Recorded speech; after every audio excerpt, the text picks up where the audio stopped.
Well, remember this photo? From left to right, that is Theresa May, the then UK Prime Minister in the shadow of Larry Kudlow, the then Director of US National Economic Council.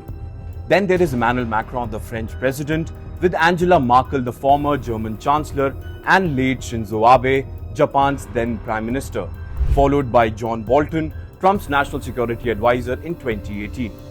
It was June 2018. That's when this iconic picture was taken in Canada. And that is, of course, the dawn of deal making, the only one seated with his arm crossed, and the who's who of the world hoping for some good news, some relief, something to hold on from the United States of America. What they got was Trump, the upending of diplomacy and geopolitics, and just a hint of what the future holds.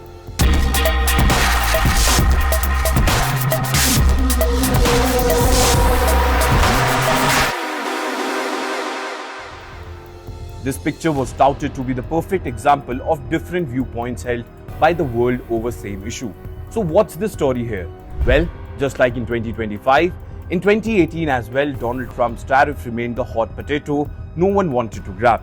The president had left the summit complaining that allies looked at the USA as a piggy bank.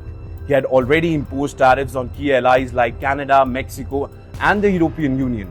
Similar script, different year. The hidden Theresa May, meanwhile, had labelled Trump's tariff as unjust and disappointing just days ago. However, at the Canada summit, the UK Prime Minister called for collaboration and reconciliation. By January the next year, many fell victims to another vote of no confidence over Brexit, even as the UK economy flirted with a breakdown. Then there is Emmanuel Macron. The French and US president had engaged in a very public and very ugly spat on X, then Twitter, just hours before the summit. However, at the summit itself, Macron called talks with Trump's frank and robust. In 2025, Macron and Trump remain at crossroads without actually going their separate ways.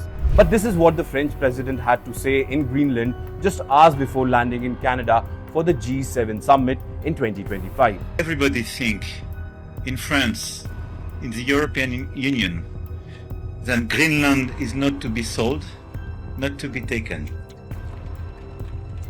And when a strategic message is sent to you, I want just for you to know that it's clearly perceived by the Europeans as targeting a European land. And this flag you have here is our common flag.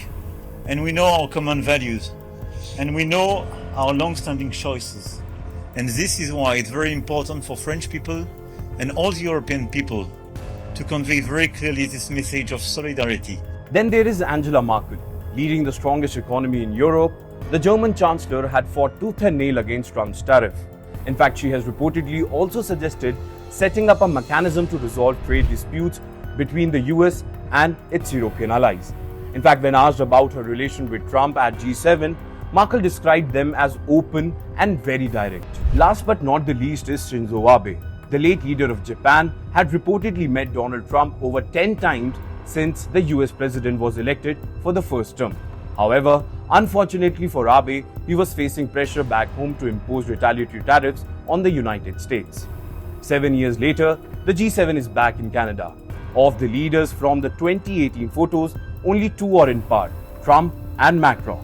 A lot of concerns are similar, tariffs and Donald Trump.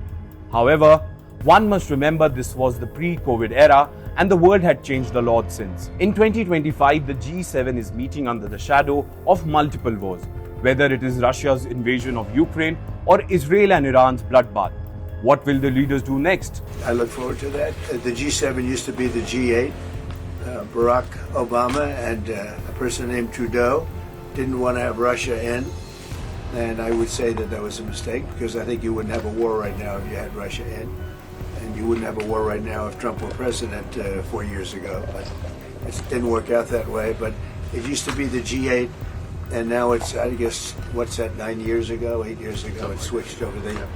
They threw Russia out, which I claimed was a very big mistake. Even though I wasn't in politics then, I was very loud about it. It was a mistake in that you spend so much time talking about Russia, and he's no longer at the table, so it makes life more complicated. But you wouldn't have had the war.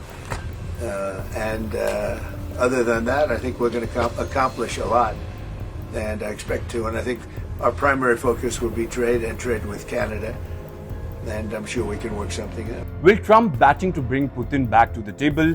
Will we see yet another iconic photo with the changed faces?